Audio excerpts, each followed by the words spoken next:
Hey guys, welcome back to the Curt Schilling Baseball Show, episode number 9. Bill, how we doing today?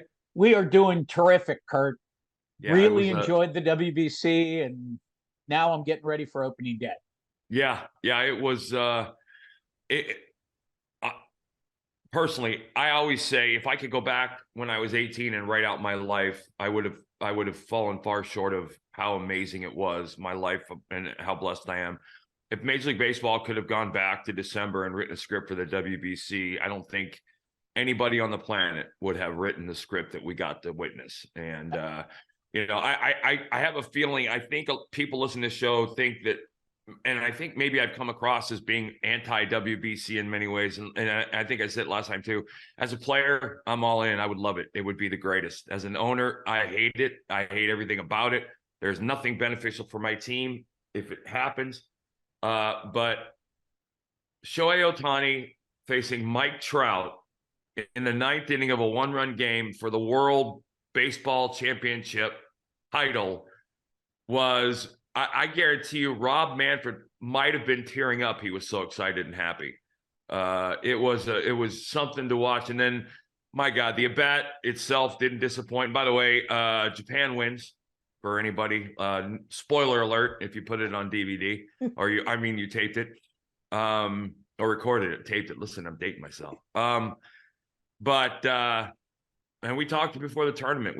I think I was pretty comfortable putting some prop bets on them to win, and I did, and they paid off. But it was pitching, and you heard Rob Manfred. I think anybody, if you're reading any of the post-tournament stuff, Rob talking about the next one having better pitching for Team USA. I'll tell you what surprised me, Bill. I didn't realize that Mike Trout went that all in from a recruiting perspective. It's very clear that he went out and asked. And I think also very clear his influence inside the game, because this is a big deal. As athletes, we are incredible. One of the things that binds us is we're incredible creatures of habit. And this is anything but normal routine for position players or pitchers. And they had their roster was insane. That was the best lineup in the world, 1-9. Trey Turner's hitting 9th in your lineup. There's a certain 2003 Red Sox feel to it. But I'm proud to say pitching always wins. And Wow. Japan, and let's talk about that at bat, because I mean, from a star pitcher standpoint, facing the best hitter in baseball, and he starts him with a slider that's outside, he's down 1-0. Yeah. A filthy slide. I didn't realize the Ohtani slider was that good too. So he starts him. Correctly. You're down a run. You're up a run late in the game. You got probably the best pure fastball hitter in the world, or one of them at the plate. You start him off with a nasty slider. He patiently takes, even though, and if you looked at the at bat, I think he was taking all the way on the first pitch. I agree. But he follows it up with a 1-0 fastball at 100 that Mike Trout clearly wasn't looking to hit a single to right with. The swing was it was gargantuan. It was awesome. It was, I'm going to tie the game or I'm going down swinging. And so he gets 1-1.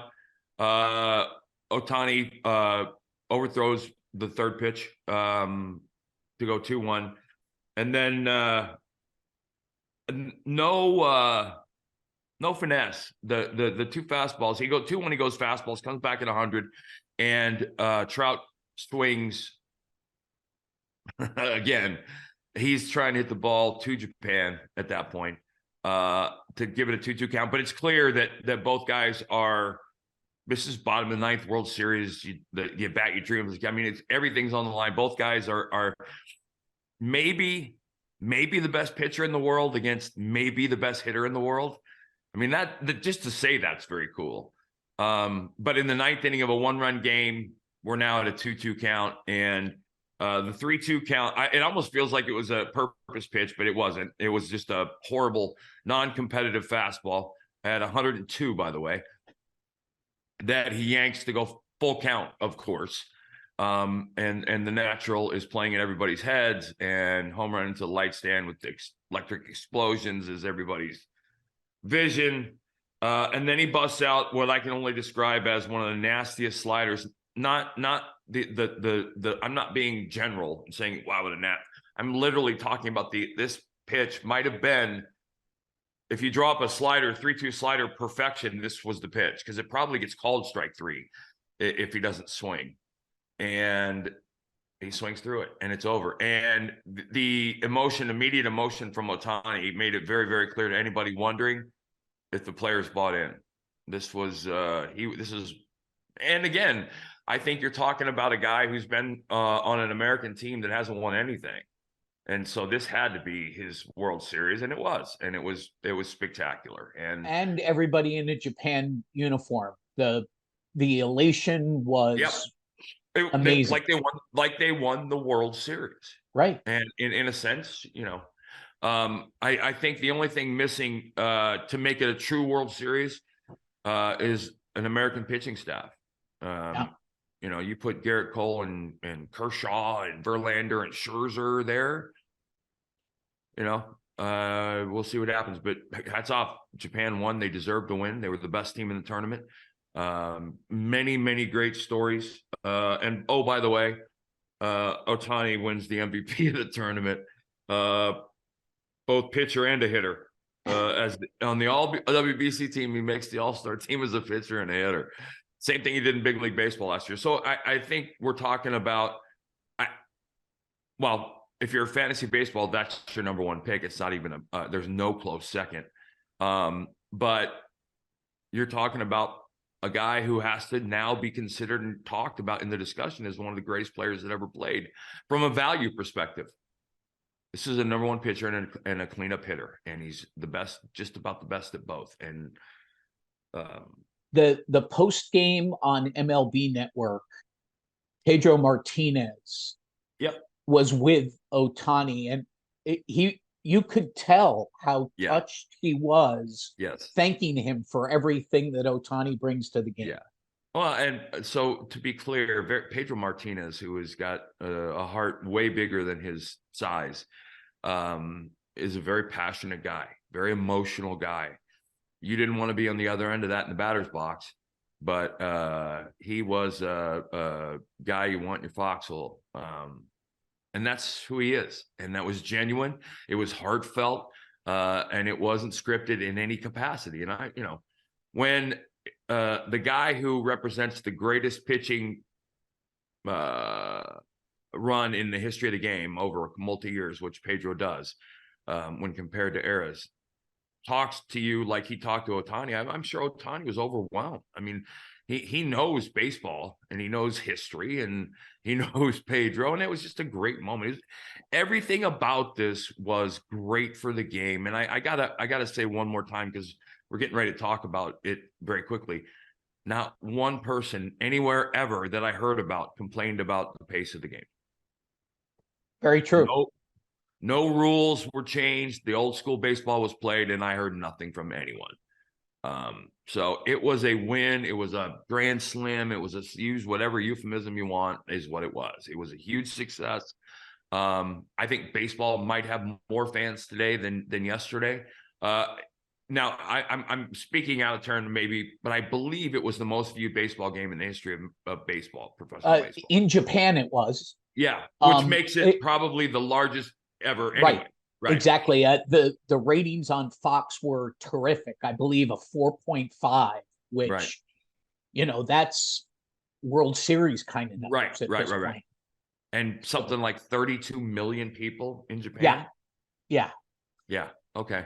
So probably the most watched baseball game in history, which again, I think it bodes well for the next one. And you heard Trout talk about he's going to recruit even harder next time and all the things that go with that. And I love the fact that he's thinking, like the Olympics, years ahead. there were some stars that came out here, Curt. There were. I mean, And it Trey wasn't just Turner, you Ohtani talked for about earlier. Yeah. Yeah. No, it wasn't just Ohtani for Team Japan, but there were a couple of guys who had, and you know, again, from a baseball fan, fantasy baseball perspective, do with it what you will. I don't put a lot of weight in statistics in spring training, but you know, maybe you draft Trey Turner a little higher after that tournament. He hit 391, hit 5 bombs, tied the WBC record, drove in 11. Red Sox fans, you got to be very, very happy seeing Masataka Yoshida drove in 13, hit over 400. Who we got else? Nicky Lopez of the Royals, second baseman, almost hit 500. Drove in 7. Rosarina for Tampa Bay, who since he's come up has been something special. Played phenomenal defense, hit 450 with a bomb, 9 ribbies. Francisco Lindor, 450. So there's a small sliver of silver lining for Met fans. And Yu Shang of Taipei, another Red Sox Asian prospect player, hit 438 with 2 homers, 8 RBIs.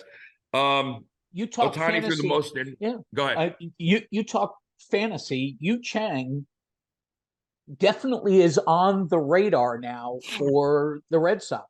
Yeah. He didn't have a position coming in, and you do that in a tournament like that, yeah. 438, yeah, 2 bombs and 8 RBIs. It also, I like the insight into the pressure environment it gives you with these players, because this was postseason play.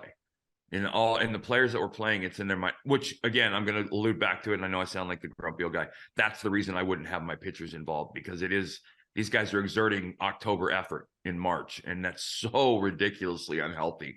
I think that they're potentially, I can see them picking the team far, far earlier and having a pre-spring training workup next time for pitchers. Again, as an owner, nope, no chance. As a player, I would buy in all the way, but as an owner, no chance, because no matter how much you loved it, the Anaheim Angels are no closer to winning a World Series today than they were the day the tournament started. None. Except for, and I said it last time, having Ohtani and Trout in a clubhouse environment like that can do nothing but good things. I do like that ripple effect, and it will.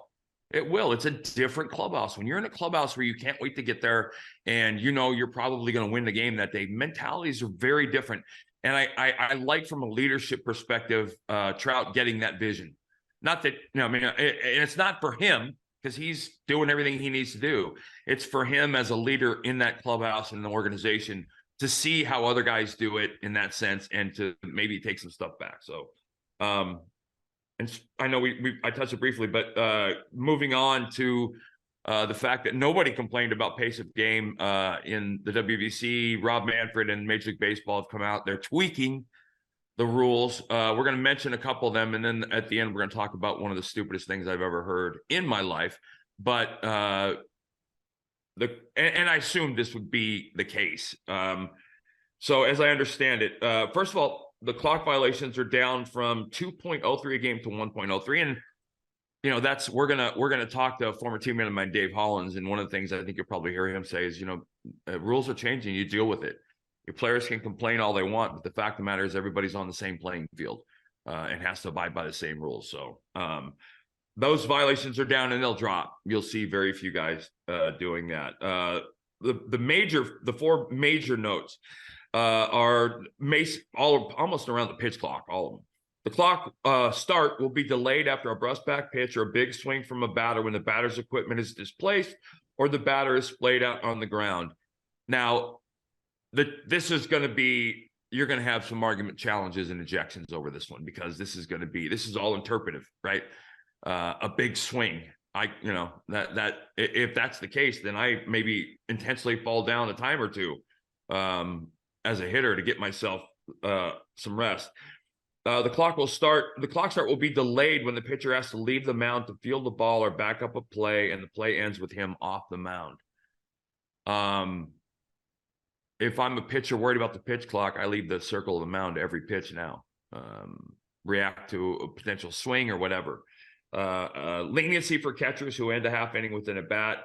or on base when the previous inning ends. They will always be allowed to catch one pitch before the next inning begins. Yeah. So I don't, I get it as a pitcher, I get my 8 warm-ups. And if that becomes a problem, then I might be getting a jet. My 8 warm-ups are part of my routine. Very specific, very methodic. So I'm getting my 8 warm-ups, but I understand that one too. That's to get the catchers back out in the game, but it's also to give them a chance. Hitters still get 1 timeout per at bat. Going forward, the batter may call time back in no matter where they are. Previously, they had to be in the box and ready when they called time back in. Pitchers were holding the ball a long time, and this stops that. Yeah. Again, we'll see the tweaks. We'll probably see some tweaks. We might see, I don't assume we'll do anything on the fly. You might see another adjustment period at the All-Star break, but probably that's it as the season goes on, which leads me to the last thing. Bill, I'm just going to let you, I can't do this without laughing, so I'm going to let you do it.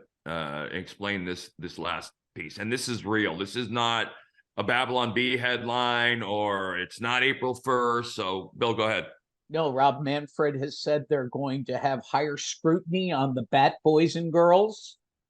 And if they're not being expeditious with getting the bats and the boxes clear, they're going to put them under review, and they could get fired because they aren't living up to their expectations. Yeah, I'm anybody that knows me knows I don't use the word speechless very often, but that's where I'm at with that one. Listen, you're in a league that's allowed CB Buckner to umpire and Greg Gibson to umpire over multiple years, and you're going to scrutinize the Bat Boys and the Bat Girls. I mean, again, I get the intent. The intent, it's happened, right? I mean, they shaved, 30 minutes off the game time. They got it to 2.5 hours for most on average. We'll see what happens during the regular season. But all right, take a breath and relax now. Now you're talking about seconds. Bat Boys and Bat Girls, for the most part, there are some, and that's kind of funny because there are some clubs that do like a guest Bat Boy or guest Bat Girl like program.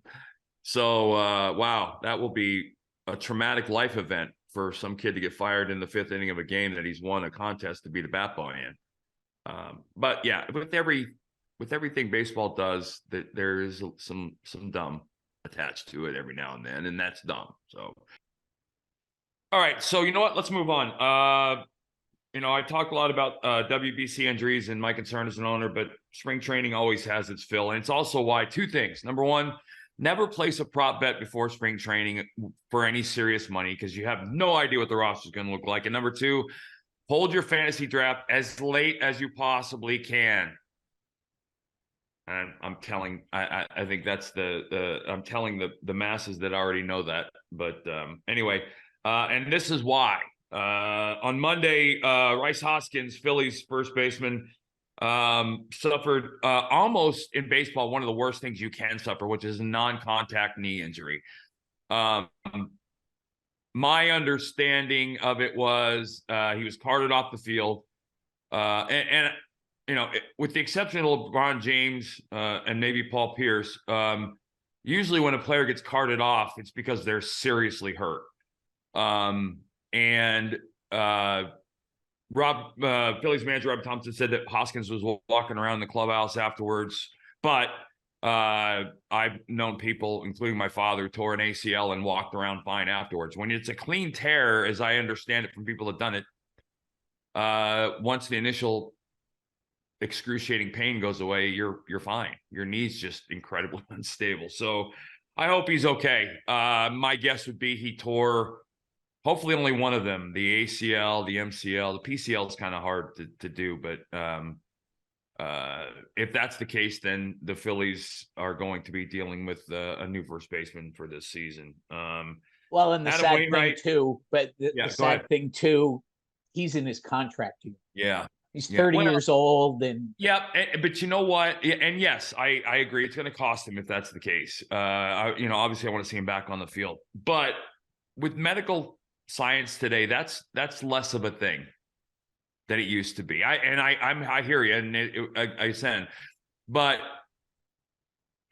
you know, this is where I think a lot of times too, this is where the intangible stuff comes into play. Is he a good clubhouse guy? Is he a good teammate? I'm assuming by all accounts, he's yes to all those things. You don't see players losing as much value being hurt with a torn ACL or as they used to in the past, because they come back. For the most part, they come back. And a lot of times players come back better because they learn about their body in ways they never did before. Another guy who knows his body, Adam Wainwright, strained a groin, weightlifting. Here's the 5 words you're concerned with. He will rest the injury and be reevaluated next week. I take that to mean he won't throw. And this late in camp, not throwing for a week, it's a huge deal. So pay attention, because this is a guy who's on his last season. I want to see him go out like Miguel Cabrera. I want to see him go out with his head up. Braves closer Raisel Iglesias. And these 3 words should terrify you as a fan. Low grade. Oh, 4 words. I almost pulled a Biden. Low grade shoulder inflammation, which means the MRI was inconclusive and they couldn't find anything for the most part. And for those of you that don't know, even though the imaging stuff has gotten better, it's literally impossible to tell significant marginal structural damage in his shoulder through an MRI. A gadolinium, which is where they inject the ink, is sometimes better, but until they open you, they can't know. And it's one of the reasons why you're going to be hearing a new term in some way in the near future. It's going to be almost exploratory arthroscopic surgery, where they're going to be able to go in and explore without being invasive and evaluate and diagnose for 100%, which will be a seismic change in the sports landscape. But he's apparently there's no structural damage. He's going to be shut down for 7 days. He'll start the season on the IL. So if you're looking at drafting him, expect him to be back mid-May, probably the earliest. Maybe 1st of May would be incredibly optimistic if everything goes perfect. But I would also steer clear, because basically what they're saying is he inflamed his shoulder. We're going to rest it. We're not going to do anything about the preconditions that cause the shoulder inflammation, because they can't. And we're going to throw him back out there after he rests. And those never work. So I don't know how to take this. So the Yanks have been hit by injuries, obviously. Carlos Rodon on Thursday threw 15 fastballs in the bullpen. And I think back to the times that I was hurt and coming back off of surgery or coming back off of an injury. I don't ever remember throwing a bullpen. And Bill, I don't know how you guys look at this as fans, but 15 fastballs, okay. I don't know what that means. To me, I kind of looked at it as, at least he's now on a mound and throwing. Yeah. Which is the beginning of what you have explained, right, is the beginning of a long stretch. Right. But why only 15? I mean, he said he felt good afterwards, which means nothing to me. And this is where I would be as a Yankee fan in my head. He felt so good that there was no reason to push it today. Let's start getting ready to pitch again.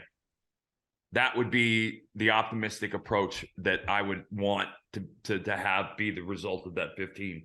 There is no timetable in his return, which I got to tell you, man, if I manage a baseball team, I would be Bill Belichick.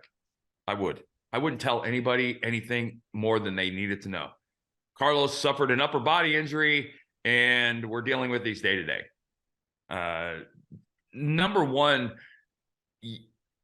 these are alpha males, and they're going to be back a week earlier than anybody thinks they should be, for the most part, or that maybe physically they should be. They're going to push in every possible way.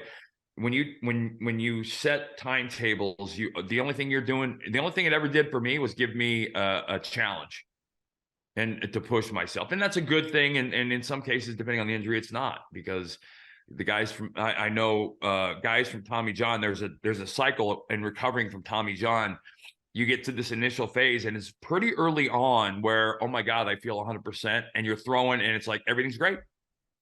And that's usually like 6 to 12 months from when you're actually going to pitch again, because you go through another down period of stress. I don't know what exactly it is, but we're our own worst enemies when it comes to rehabbing getting better. But 15 fastballs, no idea if he was max effort, no idea if he was just going through the motions. Going to assume he was throwing and because he didn't just throw 15 fastballs. He had to play catch. He had to play long toss. He had to do all things that come with throwing a bullpen. So whenever you see a guy throw a bullpen, know that there's an extensive amount of throwing coming before the bullpen. So it's not just 15 fastballs. Said he felt good, so we'll deal with that. And I think now it's time for us to get to some questions. All right. Yeah, some questions. All right. So first one. I like this first one, by the way. From Charlie is, how do pitchers deal with different umpires that have different strike zones? Good question, Charlie. It is dramatically different today than it was when I played, for a lot of different reasons. Number one is that everybody's the system that they're using to grade umpires is trying to box, literally and figuratively box everybody into the same strike zone. And so what you have is you have these scores, umpires missing pitches or X, Y, and Z. I'll give you a little insight into the grading system and why it's flawed. Umpires are graded by how many balls go in the electronic strike zone that they call strikes, how many strikes they call strikes, and how many balls they call balls, and then vice versa for their mistakes. The problem is when Questec started the science behind this strike zone, umpires were not graded on the outer 2 inches of the plate and 2 inches off the plate. Those 4 inches, you didn't get called on those because they were, that was the hardest pitches to call. My response was, that's where I have to live as a pitcher. That's where I'm trying to throw every one of my fastballs in that 4-inch little place. And so I need to work, and it takes time. You develop a reputation of being a strike thrower. Umpires, I got along with umpires to the point where I knew when I had a guy back there that wanted me because he knew I worked fast. He knew I threw strikes. And so I was going to get, and as I got older, I got marginal calls. I got the if calls, probably more than I didn't, because I was always around the plate. But it's a different thing now. It's much different. What I would tell you is, for the most part, and there are, if you're a bettor, there are pages out there with Vegas casinos that have every statistic you can never imagine for an umpire. And I knew that back in like 1997. I was, as I got older, I found pages like that. But umpires are human. They're going to have a preference. For the most part, they'll have a preferred corner. I knew what that was. And so in my mind, if I'm facing somebody in the 8th inning of a game and Hunter Wendelstadt's behind the plate, and I know that he doesn't call the ball in very well, then it's my fault for trying to go in there to throw a put away pitch, because that's a low odds pitch to get called. So I'm going to have to go after a swinging strike probably more than a called strike if I'm going in. But that's part of the game, and that actually it ties into the last question of the day, Bill, which we'll get to after the second question. But this whole thing ties into the last question we're going to take. Let's go right to the last one then. Okay. What is the most underrated aspect of pitching that most fans don't know about? The amount of preparation involved for a good pitcher in the mental game. And I use a quick observation. When I was, as I developed and became a veteran pitcher, one of the things I used to do is talk with young pitchers and trying to understand, because I understood at some point later in my career how far away from where I was when I came to the big leagues mentally. The things I didn't know could have filled the Grand Canyon. And I felt like that is up until the day I retired. But I would talk to pitchers, young pitchers, and I would say, okay, in your next start, I want you to think through for me and keep it in your mind. After your next start, I want you to write down your pre-pitch thoughts. And it never failed. The guys that I did it with, you'd get a sheet I'd ask them to literally write it down. It'd be 5 or 10 things. Top 10 would be a lot for a young pitcher. And then I would pull mine out, and mine was this tattered, worn piece of paper that I had written them down over my career. Mine was 46 items. and that was my mental checklist. Every at bat could contain 5 to 46 items that I needed to go through to throw a pitch. And it wasn't to intimidate, it was to show or to say how much smarter I am, because that wasn't the case. The goal was to show a young pitcher how much is out there that you still don't know. And that to me is, I look at it almost, and it's very different, but in a talking to Peyton Manning a lot about it, I understood there's a lot of similarities. The amount of mental work that a professional athlete does is, I think, in many ways beyond comprehension for normal people. I can remember a quick story. I can remember I was in the car. My second son was young. He was 3 or 4. So this would have been 2002, maybe, in Arizona. And I grew up in Phoenix, where I was playing for the Diamondbacks. And I was actually on a street that I had been on down from the street from my high school. And I was sitting at a red light. And my son looked at me and he said, what are you thinking about, Dad? Because I was like gazing off. And in my head, I was going through the fact that next year when I face Vladimir Guerrero, I need to just stay hard in. And the thing that made it ironic was that this was New Year's Eve. And that was what was going through my mind. And that doesn't stop for good players. The season, you take a 2-week break, maybe mentally, physically. But the mental thing for me was ongoing every day. There was always something. And video and preparation. I look at like an NFL quarterback, the amount of time they spend in the film room would knock a buzzard off a crap wagon. It's way more time than they spend on the field. For the good ones anyway, the great ones. And if you don't spend that time, it's very hard to be good or great at anything. So, well, coming from a fan, Curt, that's incredible insight. And we love hearing that stuff. So that'll do it this week. We know for a fact that Dave Hollins is going to join us on the next one, which I'm really looking forward to. And we will see you when that happens. Have a good one, Billy. Talk to you. Oh, wait. No, I forgot. We forgot. OutKick.com, guys. Go to OutKick.com. There'll usually be a link up on the front page of the OutKick page that has a link to the show that it drops.